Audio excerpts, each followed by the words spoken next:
"John, what are you doing here?"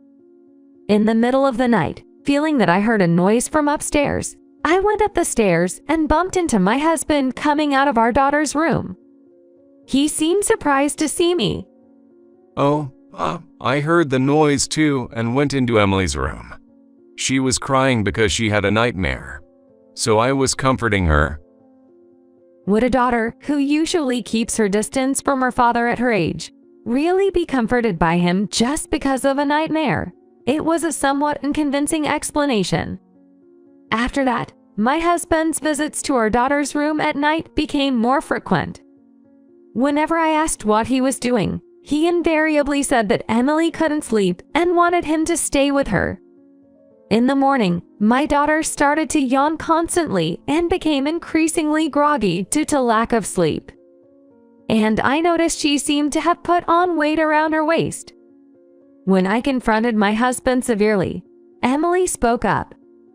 "I've been putting up with it, but I can't take it anymore. Listen to this." When did you get your hands on such a thing? You ingrate. With a trump card she played, my husband was cornered and had no choice but to admit his wrongdoing. "My name is Lena. I married my college senior, John, and we had a daughter, Emily. John adored our only child, Emily, more than anything and often took good care of her since she was young.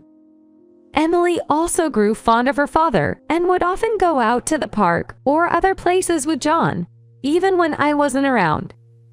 When I was busy at work, especially during peak seasons, John would willingly take Emily out to amusement parks or other fun places. No matter how busy he was, John always made sure to attend school events like Emily's sports day or parents' day. In a world where many men prioritize work over taking care of their children, I am constantly grateful that I married a man like John, who could be called a true hands-on dad. However, as Emily reached her upper elementary years, she began avoiding John, possibly due to her sensitive age. "Hey Emily, how about we go out somewhere together for a change? We could go shopping. I'll buy you something you like." On a holiday, while Emily was watching TV in the living room, John suggested this. I'm fine. There's nothing I particularly want right now." Emily, who has become somewhat mature for her age, recently started feeling embarrassed about going out with her father. Even today, when invited by John, she seemed reluctant and turned down the invitation. "I'm going out of my way to ask you. And this is the attitude I get?" John, perhaps upset by Emily's response, suddenly scolded her. John probably wanted to get along well with Emily, but he often missed the mark, not quite understanding how to handle a growing girl. And he would end up getting angry when things didn't go well. "Hey, don't be so angry." I hurriedly intervened to calm down the heated John. The arguments between John and Emily were not just on this day. When John spoke to her, Emily often responded with a curt attitude. John was shocked by the change in Emily, who had been so affectionate before, but I didn't think much of it, seeing it as a sign of her growing up. "She wasn't like this before." Well, she's getting closer to being an adult. Don't get so worked up about it, okay?" I tried to calm down my husband, who was grumbling in dissatisfaction, without paying much attention to it. But I never thought that my response at the time would be something I'd regret later. If I had paid closer attention to the two of them here, maybe the later incident wouldn't have happened. With the relationship between father and daughter remaining awkward, Emily entered the 6th grade. She grew taller and completely looked like a young lady. Though she had many friends and a cheerful personality, lately she seemed a bit out of sorts. When I asked if something was bothering her, Emily just shook her head, indicating nothing was wrong. Even after contacting the school about Emily's condition, it appeared there were no significant troubles. One night, while I was sleeping in our bedroom, I suddenly noticed John stirring and then getting up. He stood up and left the bedroom. I wonder if he went to get some water. Glancing at the clock on the bedside table, it was midnight. Feeling wide awake, I tossed and turned, unable to fall back asleep. Even after a while, John had not returned to the bedroom. Puzzled but eventually overtaken by sleepiness, I fell asleep again. Were you awake last night? In the morning, while preparing breakfast, I asked John about last night. Well, I couldn't fall asleep. So I was in the living room. If you're waking up so often at night, maybe you should see a doctor. Even when I suggested this, he said there was no need because it wasn't bothering him much. Then one day, I noticed John getting out of bed and going somewhere again. At the same time, feeling thirsty myself, I got up from bed following my husband. Heading to the living room, I found it pitch dark and empty. Where's John? Thinking he might be in the bathroom, I didn't worry much and just filled a glass with tap water to drink. As I was about to head back to the bedroom, I suddenly thought I heard a noise from upstairs. Could Emily be awake? With that thought, I went up the stairs. Then I bumped into John coming out of Emily's room. John, what are you doing here? Lena, you're awake. John seemed surprised to see me. Is something wrong with Emily? I came up because I heard a noise. Oh yeah. I noticed the noise too and went into Emily's room. She was crying because she had a nightmare. So I was comforting her. You've been on bad terms with Emily for a while. Did you make up? Even if she acts distant, kids love their parents. She's calmed down and is sleeping now. So let's go back downstairs. Could Emily, who had been avoiding her father so much, really be comforted by him just because of a nightmare? It was an unsatisfying explanation, but urged by John to go back to sleep, we went down the stairs and returned to our bedroom. After that, my husband John started leaving our bedroom at night more often to visit Emily's room. When I asked what he was doing, he always said Emily couldn't sleep and wanted him to be with her. I also asked Emily if that was true, and she said she was the one who asked her dad to come. Emily is a girl and sleeping with her dad all the time. Plus, wouldn't it affect your work if you're up all night, John? No, I'm fine even if I lose some sleep if it's for my sweet daughter. Right, Emily? John answered nonchalantly and looked to Emily for agreement. Yeah. However, Emily's face, even as she agreed with John's words, looked clearly troubled. I stopped prying further, thinking if both were okay with it, but I couldn't shake off the feeling that something was wrong.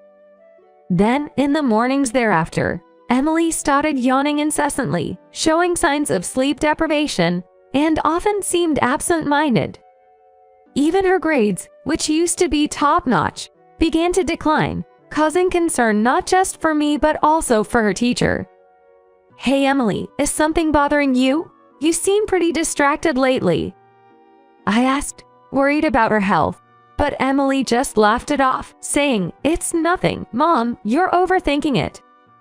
Then, 6 months later, I noticed something when I went to pick up Emily from her tutoring classes. Children were coming out of the entrance as classes ended. And among them, I spotted Emily. Viewing her from the car, I realized she looked fuller overall, something I hadn't noticed because we were always together. I'm exhausted. Today was test day, so it was tough. Emily said as she got into the car. You worked hard. You must be hungry. I'll get dinner ready as soon as we get home. Yay. I love Mom's cooking.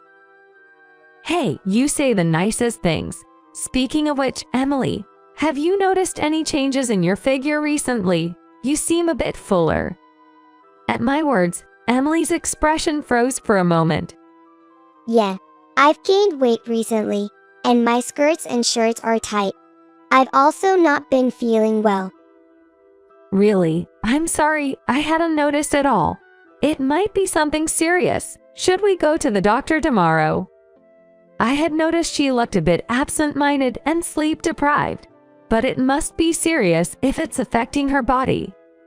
As I spoke anxiously, Emily's face suddenly brightened, and she forced a smile. Just kidding, it's a lie.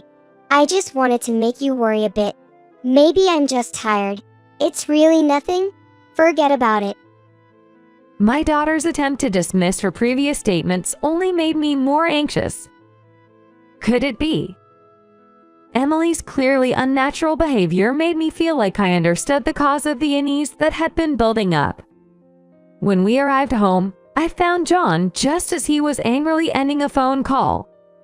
Stop making ridiculous accusations. He hung up the phone with a look of indignation. Who were you on the phone with? You seemed pretty upset. It's nothing, just a wrong number. Don't worry about it. John brushed it off with a laugh and said he was going out for his usual walk before leaving the house. Emily's condition, John's behavior. Feeling that something was amiss, I checked the phone John had been using to talk to someone. This number is. Searching through the call log, I was puzzled to see the displayed phone number. It was Emily's school number. Why would John show such anger? What were they talking about? And why lie about it being a wrong number? With a growing sense of unease, I felt I had to check and call the school. Identifying myself as Emily's mother, I inquired if something had happened concerning her. It turned out that John had been talking to the school nurse just before. The nurse answered the phone and explained. Hearing this, I was speechless with shock. During a recent physical exam, we discovered that Emily had developed shingles all over her body. We suspect it's due to stress, and I had just discussed this with her father, but he abruptly hung up, insisting that his daughter was fine.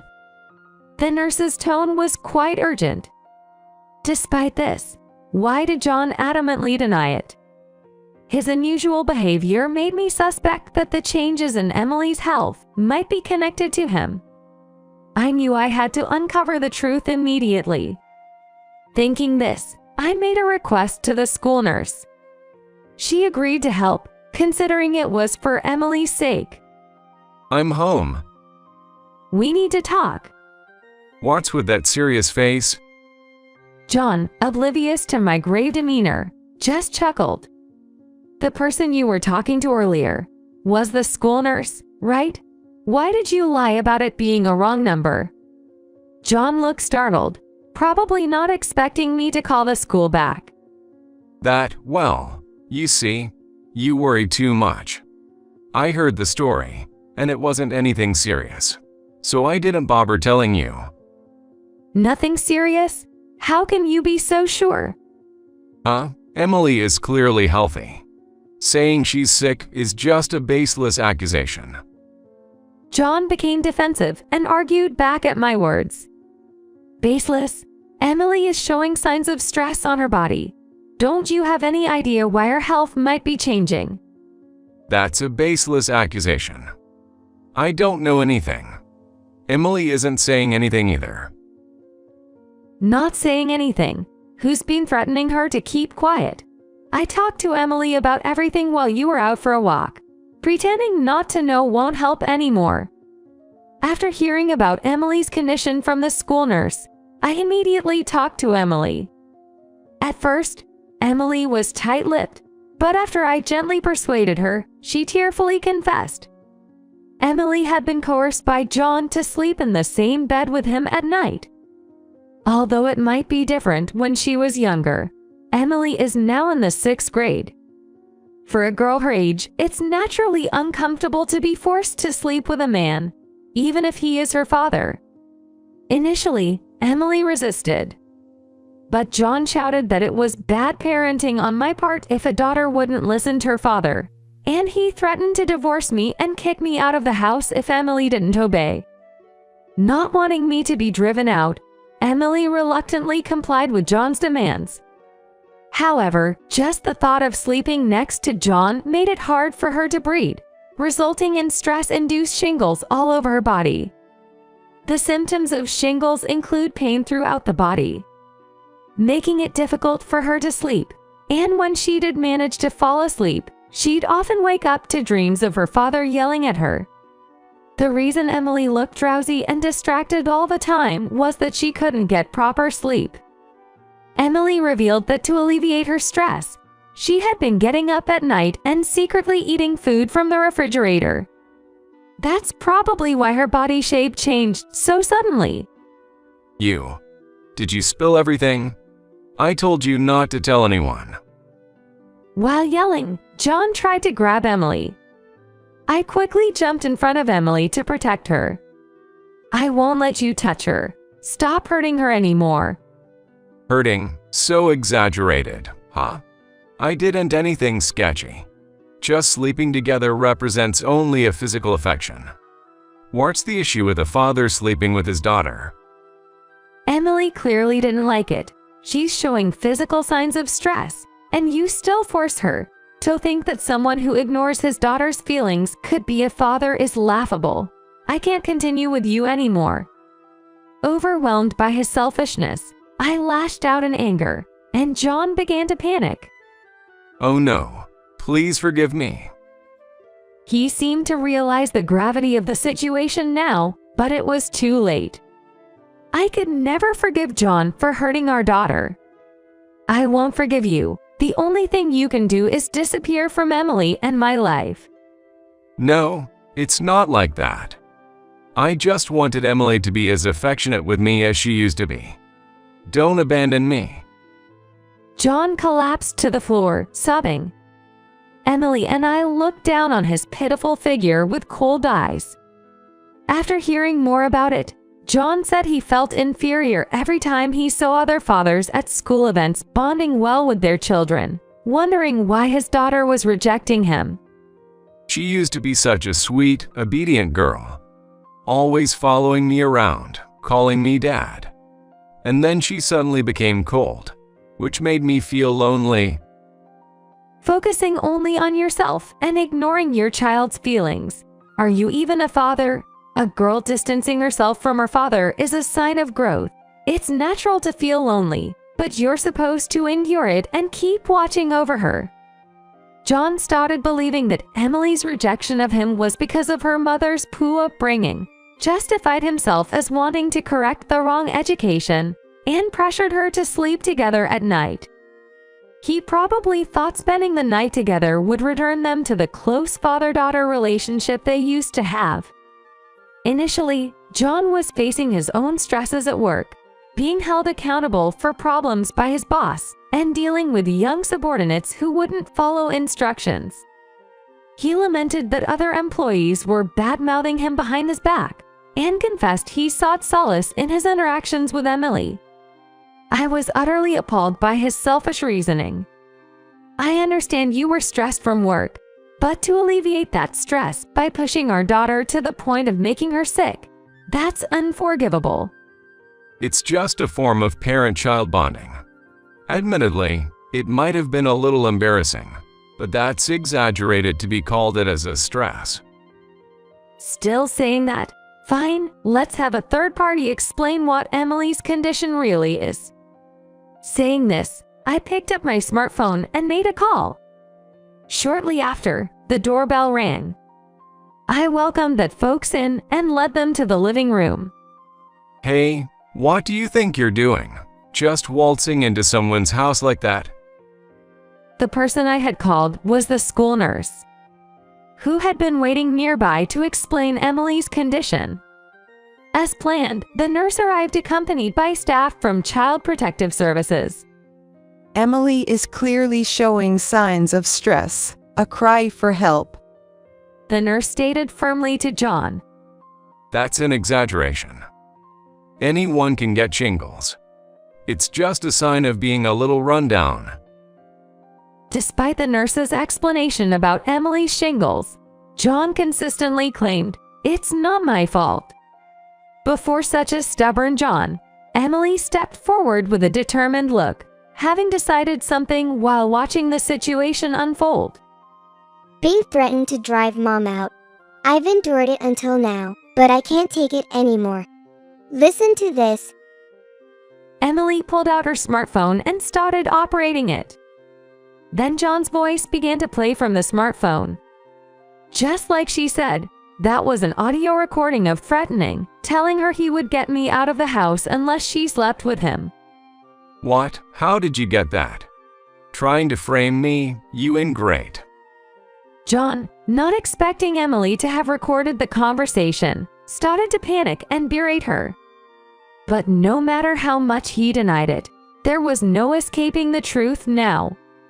After listening to the recorded audio, the Child Protective Services staff asserted that the cause of Emily's ill health was clearly her father.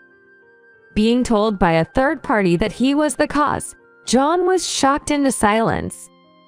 You were using Emily as an outlet for stress. From now on, I won't forgive that kind of thing. No way. As I declared that, John slumped dejectedly.